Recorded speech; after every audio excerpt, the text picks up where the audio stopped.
The interrogation chamber aboard the Salkar Citadel was not designed for comfort.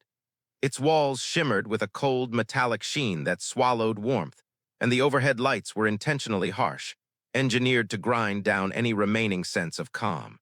Ryan Ward had been sitting at the polished steel table long enough to memorize the hum of the ventilation system and the tiny imperfections in the wall paneling. He was not bound. Solkari rarely needed restraints, but he was contained, watched, measured. By now he could predict the arrival of each intelligence officer before they entered. Footsteps in the outer hall, the whisper of the door seal depressurizing, a rush of recycled air, and then the same questions delivered in the same clipped, emotionless cadence. He had answered truthfully every time. His ship had jumped off course. He had drifted across Solkari borders by accident, not intent. Humanity had no plans for conflict. He wasn't a soldier, just a field surveyor. It had been 3 weeks of this. But when the door opened this time, the pattern broke. The woman who entered was not an intelligence officer. She was taller than any Solkari he had seen, easily 2 heads above him, her silhouette cutting sharp lines against the light. Silver-blue skin shimmered faintly like moonlit water. Her long, elegant ears tapered like living crystal, an unmistakable sign of the highborn caste. Every motion she made carried authority so practiced, so innate, that even the guards stiffened into reverence the moment she stepped forward. This was not a commander, not an emissary. This was someone whose presence shifted the room itself. She lifted one hand, a graceful, quiet gesture. The guards obeyed instantly, retreating and sealing the door behind them. The silence left in their wake felt almost fragile. "I am Orelai of House Sarath," she said, taking the seat across from him with perfect posture. Her voice was calm, controlled, unshakably regal. "You have cooperated with our intelligence division. I have reviewed every transcript. There are questions I wish to ask myself." Ryan swallowed once. "I'll answer anything I can. I've told everyone I'm not a spy. I'm not even military. That is precisely why I am here," Orelai replied, studying him with eyes dark enough to drown in. "Your story has remained consistent under pressure. You do not display the patterns of trained deception. That makes you unusual." Her questions were direct, incisive, but she did not interrogate him like the others. She probed for insight, not confession. Her mind moved sharply, weaving connections. She asked about human expansion patterns, diplomatic intentions, emotional tendencies, cultural weaknesses. Ryan answered honestly, though he knew she could verify much of it without him. Hours passed. Orelai did not fatigue. But something in her expression subtly shifted. Then unexpectedly she leaned back and exhaled, soft, tired, almost human. "Ryan Ward," she said quietly, "are you alone?" The question froze him. Not "are you lying?" Not "are you loyal?" But "are you alone?" He blinked. "In this room, yes, I suppose." "No," her gaze softened, losing its royal weight for a breath.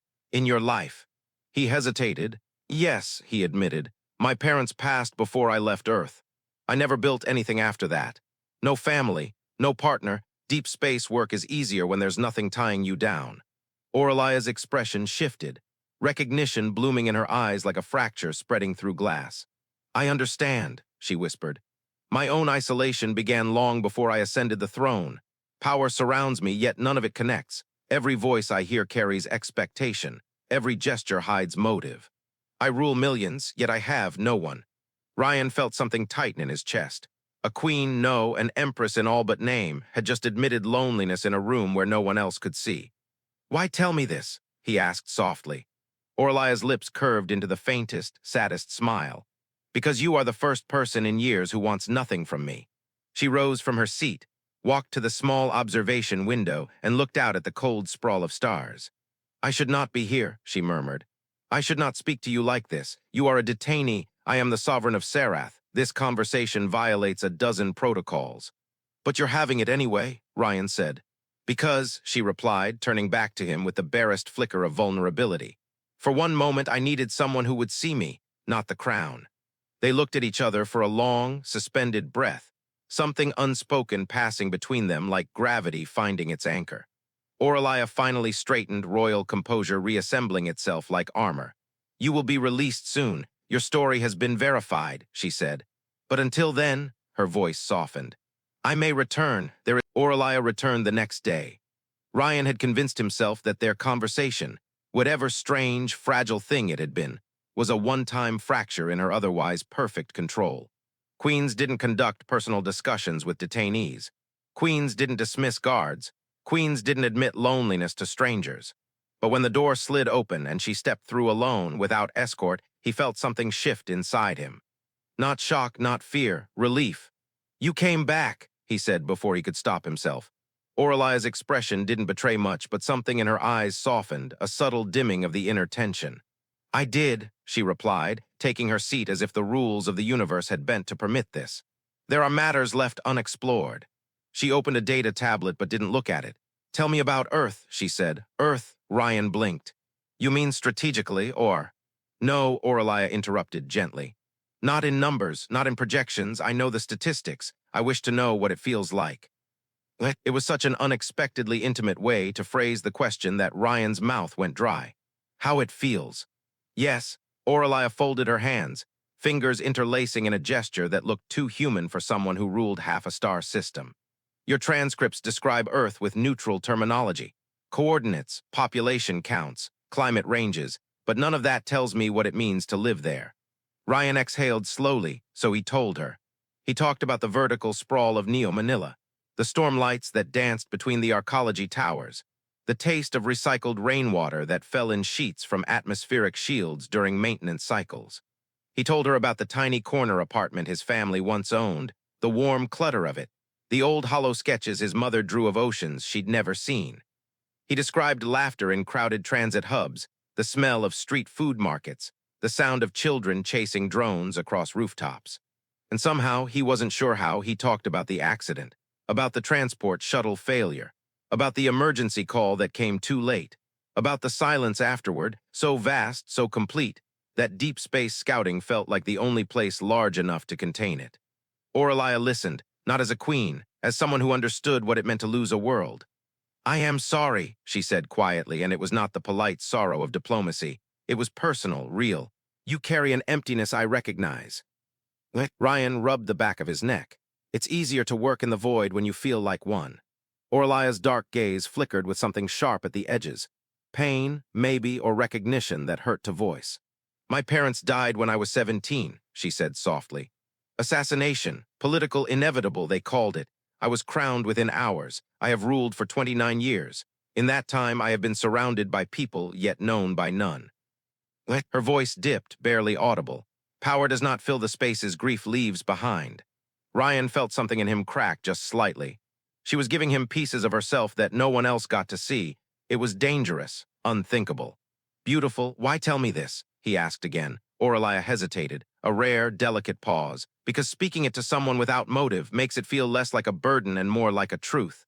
She lowered her gaze. "Because I do not need to perform with you." Perform, the word landed in Ryan's chest like a quiet impact. Before he could respond, Oralia did something unexpected, something that made his breath catch. She reached up and removed the narrow silver circlet resting along her temples, her crown. She placed it carefully, reverently on the table between them. The polished metal caught the interrogation lights like a fallen star. Ryan stared. "That is the symbol of your authority, isn't it?" he whispered. "It is," Oralia said, "and for this moment I would like to set it aside." Her voice trembled on the last word, not in fear, but in the vulnerability of someone who had never allowed herself such a gesture. "Just Oralia," she said softly, "if that is acceptable." Ryan swallowed hard. "It is." Their eyes met, and something unspoken, something impossible, threaded the space between them like gravity finding its pull. Oralia held the moment for a heartbeat longer, then reluctantly lifted the circlet and placed it back where it belonged, the queen reassembling around herself like armor sealing shut. "I should go," she said quietly. "You don't have to," Ryan replied before thinking. Oralia stilled. Her eyes betrayed a flicker of longing so quick he almost doubted it. "Tomorrow," she said, if circumstances permit." She left the room in the same silence she'd entered it, but the space she left behind felt different, as if something inside it had been rewired. Oralia returned again the next day, and the day after that, and the day after that. At first, Ryan tried to convince himself it was coincidence, that her visits were professional, academic, diplomatic. That this was about Solkari intelligence gathering, not about two people orbiting the same emptiness. But by the fifth visit, even he could no longer pretend. She entered without guards, as always, no escort, no witnesses. Her authority made such breaches possible. Her loneliness made them necessary. "Good morning," Ryan said as she stepped into the chamber, though he wasn't sure if Solkari even recognized mornings aboard spaceborne citadels. Oralia paused mid-step. That simple greeting, a mundane human gesture, hit her with visible force. Her posture softened, her breath caught, and something in her eyes warmed. "Good morning," she echoed, as if tasting the words. She sat across from him, but the distance felt smaller today, as if the table had shrunk or the space itself was bending to pull them closer. "I brought something," Oralia said. She placed a small, crystalline device on the table. It unfurled into a holographic pattern, geometric symbols spiraling in delicate symmetry. "This is a Solkari meditation lattice," she explained. "It is used to calm the mind before difficult decisions. I thought perhaps you would find it interesting." Ryan hesitated. "Why show this to me?" Oralia looked down at the flickering lattice, her voice barely above a whisper. "Because sharing something sacred creates connection. And we seem to be creating one regardless." He didn't know what to say to that, so he simply listened as she explained the lattice's patterns, how each shape represented a philosophical principle, how the Solkari believed order could be found even within pain. Her voice grew softer the longer she spoke, losing its royal edge. "Your people don't meditate like this?" she asked. Ryan shook his head. "Humans are more chaotic. We try to solve pain instead of sit with it." Orlia's lips curved in a faint, sad smile. "Perhaps that is why I find speaking with you strange, yet soothing." She deactivated the lattice and folded her hands. "Ryan," she said abruptly, "when you speak to me, do you feel afraid?" He blinked. "Afraid of what?" "Of me," she said. "Of my position, my authority, the consequences of this." Her hand gestured vaguely between them. Ryan held her gaze and answered honestly. "I should be afraid, but I'm not. When we talk, you don't feel like a sovereign. You feel like someone who hasn't had a real conversation in years." Oralia inhaled sharply, as if his words hit a place inside her she didn't expect. "And you?" she asked softly. "How do you see yourself in all of this?" "I don't know," he admitted, "but for the first time in years I feel seen." Oralia closed her eyes, slowly, deliberately. "As do I," she whispered. The silence that followed was different than any before, not tense, not interrogative, a silence shaped like understanding. After a moment, Oralia opened her eyes again. "There is something else," she said carefully, as if stepping onto thin ice. "My advisors will soon finalize the documents verifying your innocence. You will be released within 2 days." Ryan felt the words hit him like impact against a hull. 2 days. 2 days until this ended. 2 days until whatever fragile, inexplicable bond had formed between them dissolved into the vacuum. "Good," he managed. "That's good." Oralia's expression tightened, not in anger, but in something close to hurt. "Is it?" she asked quietly. "Do you wish to leave?" The question was impossible. Reckless, deeply, deeply human, Ryan swallowed. "Do you want me to stay?" Oralia looked away, first time she'd done so in any conversation, her long ears lowering ever so slightly, a subtle Solkari gesture of vulnerability. "I want," she paused, correcting herself. "I do not know what I want. That is the truth. I have not allowed myself the luxury of wanting anything in decades." Her fingers traced the edge of the table. "You are the first person who speaks to me as though I am simply a woman," she whispered. "Not a ruler. Not a symbol, a person." He didn't move, didn't breathe. The confession was delicate and exposed nerve.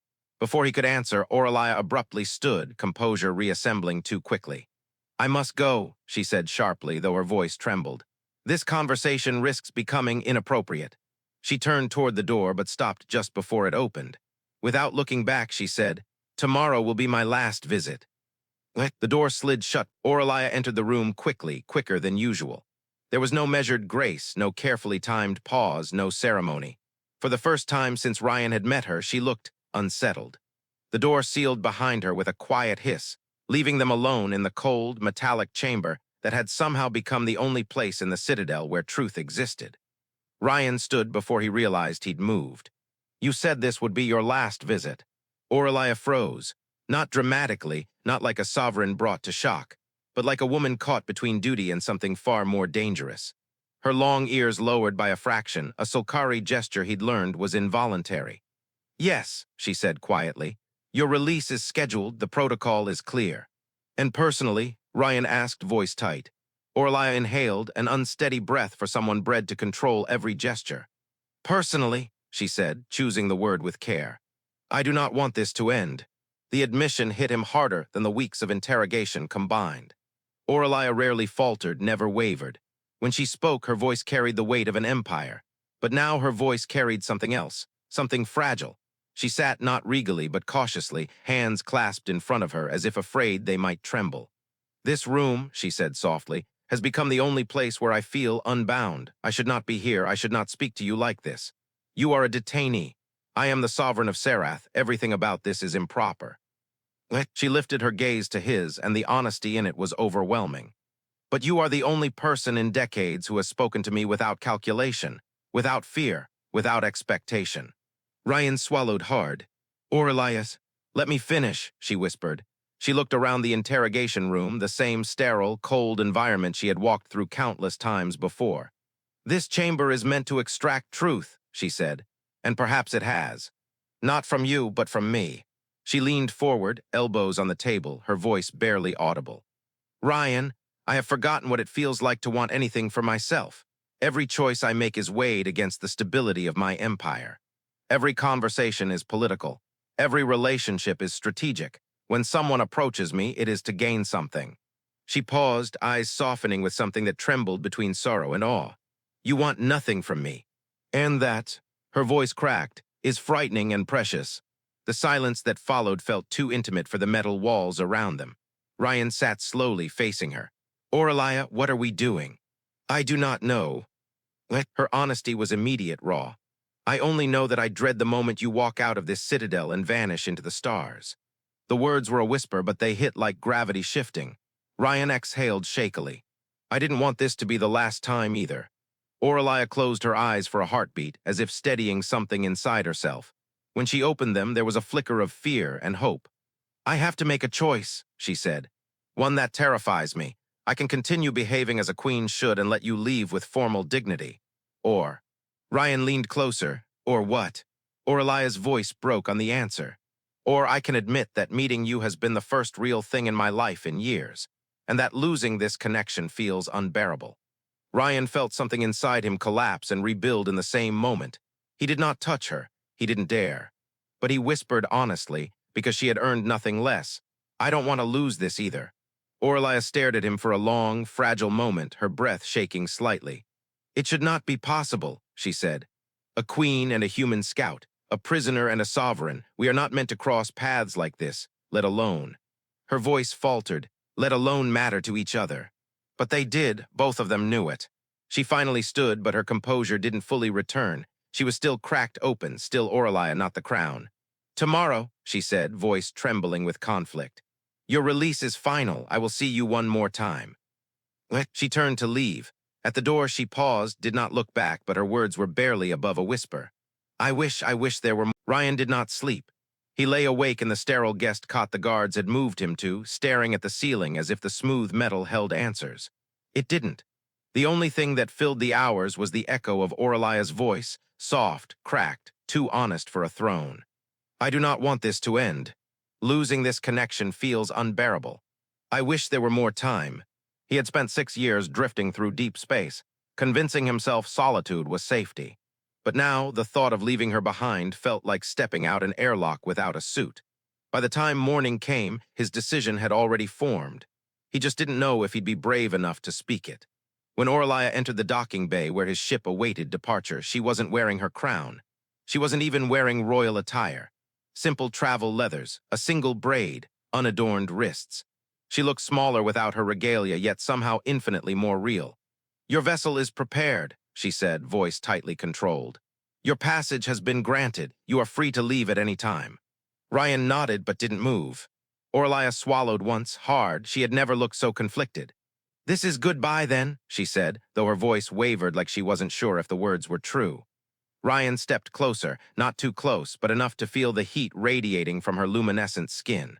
It doesn't have to be, he said quietly. Aurelia's composure faltered. Ryan, I cannot stay here. I must return to the Empire. I have responsibilities, millions of lives affected by my decisions.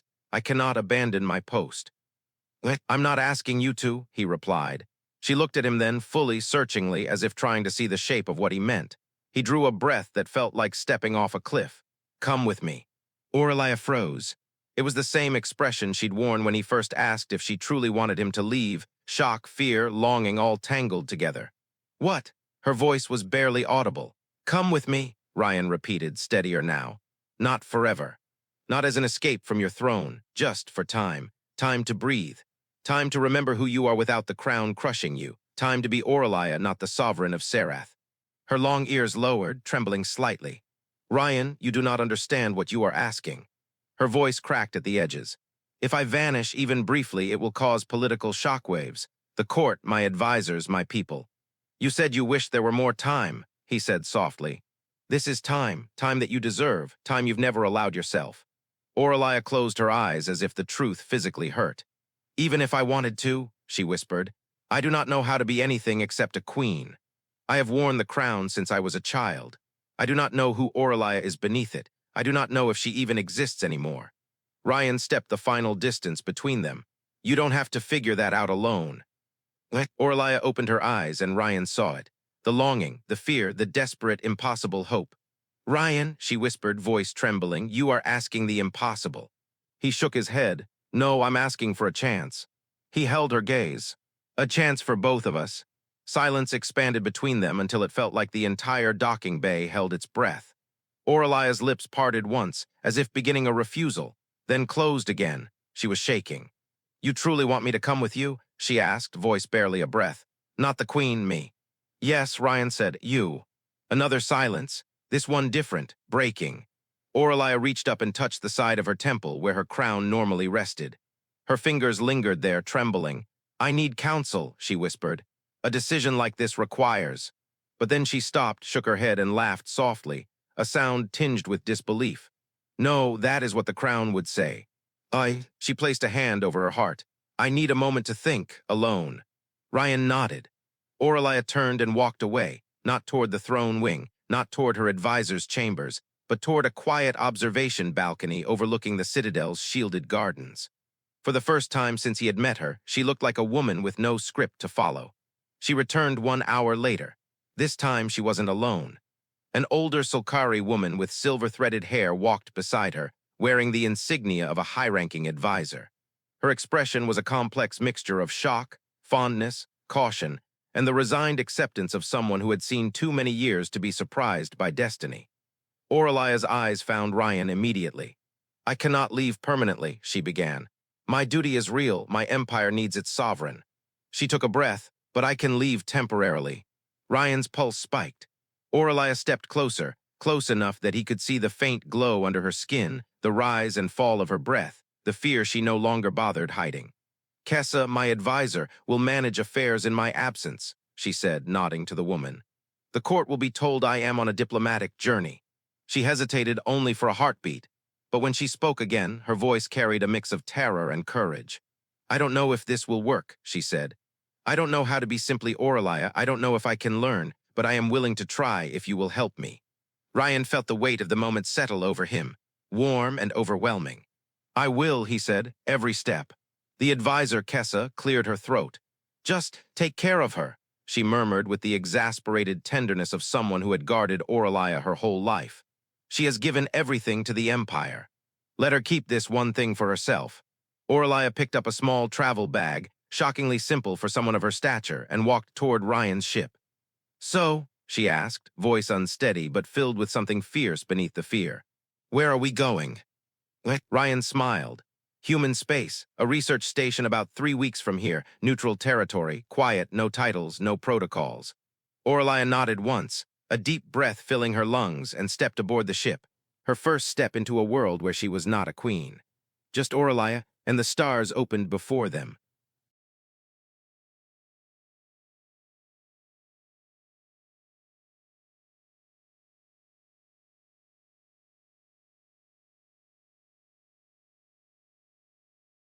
The first week aboard Ryan's tiny scout vessel felt like learning to breathe in a different atmosphere. For both of them. The ship was small, built for a single occupant, not two. There was only one corridor, one galley. One observation dome. Privacy didn't exist. Silence had texture. Presence had weight. Aurelia walked through the narrow passageways like someone rediscovering the concept of space. She was used to grand halls, marble chambers, balconies overlooking nebulae. Here, she ducked under low bulkheads, brushed her long ears against conduits, and had to turn sideways to pass Ryan in the corridor. But she didn't complain. If anything, she looked fascinated. "I did not realize starships could be this small," she said one morning, examining the cramped galley with scholarly curiosity. "The engine core is larger than your living quarters." "Efficiency," Ryan said, handing her a cup of human tea. "Welcome to human engineering." Aurelia studied the cup, then him. "You drink this every morning." "It helps me think." She took a careful sip. Her ears twitched sharply. "This tastes like heated regret." Ryan nearly dropped his spoon laughing. In the days that followed, they established a rhythm, awkward at first, then smooth, then something like a quiet dance. Ryan taught Aurelia how to monitor navigation arrays. Aurelia taught Ryan fragments of Solkari poetry, verses about starlight, silence, and the weight of memory. They shared meals, shared silence, shared unspoken questions. At night, Aurelia would sit beneath the observation dome, looking at the stars with something fragile in her expression. Ryan always found her there. "You're thinking too much," he would say. "And you are thinking too little," she would counter. Eventually, they learned to think the same amount. One evening, 10 days from the Solkari border, Aurelia sat cross-legged beneath the dome, dim starlight tracing delicate lines along her features. She had removed her outer tunic, wearing only a simple undershirt. She looked almost like any other traveler, almost. Ryan approached quietly. "Mind if I join you?" Her ears lifted slightly at the sound of his voice, an involuntary sign of welcome. "You always do." He sat beside her, their shoulders brushed, neither moved away. After a long silence, Aurelia spoke. "Ryan," she said softly, "why did you really ask me to come with you?" He looked at her, really looked. "At first, loneliness," he admitted. "Not the kind people feel, the kind that grows roots. The kind that convinces you nothing can ever change." Her breath caught. "But then, when you took off your crown that day, I realized something." She turned to him. "What?" "That you're lonely too, and hiding it even deeper than I ever did. And that maybe, just maybe, we didn't have to be lonely alone." Aurelia's eyes glistened, not with weakness, with something blooming beneath armor that had never cracked for anyone else. "You speak as though I am worth this," she whispered. "You are," Ryan said simply. Her voice trembled. "I do not know how to be someone worth choosing." "You already are." Aurelia inhaled sharply, blinking away something she refused to let fall. "Ryan, I am terrified this will not work." "I'm terrified it will," he whispered back. "That I'll care about you and lose you."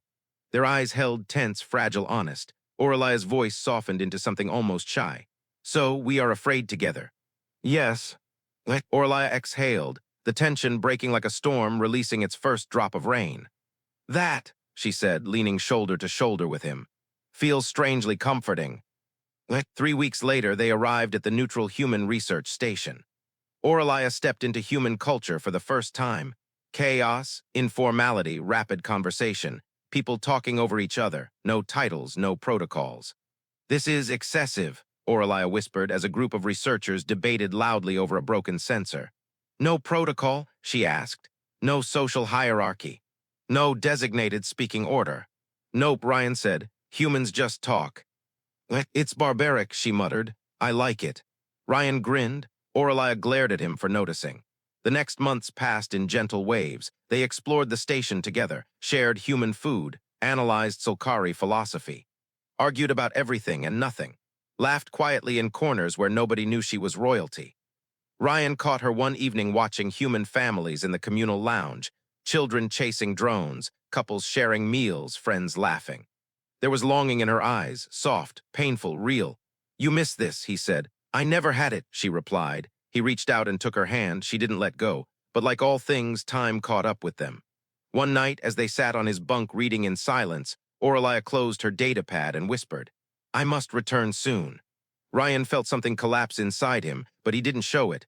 "I know." Aurelia looked at him, eyes shining with conflict. "I don't want to," she admitted. "These months, they have been the first true freedom of my life." "But your people need you," Ryan said gently. "Yes," she whispered. "But I need this too. Time where I am only myself." She moved closer, sitting beside him on the floor. "We can make this work long-term," she said softly. "I can return to the Empire. You can continue your exploration. We meet when our paths cross. I take private journeys when possible. We find spaces between duty and distance. Ryan hesitated. It won't be easy. No, Aurelia said firmly. It won't. But I would rather struggle to keep something real.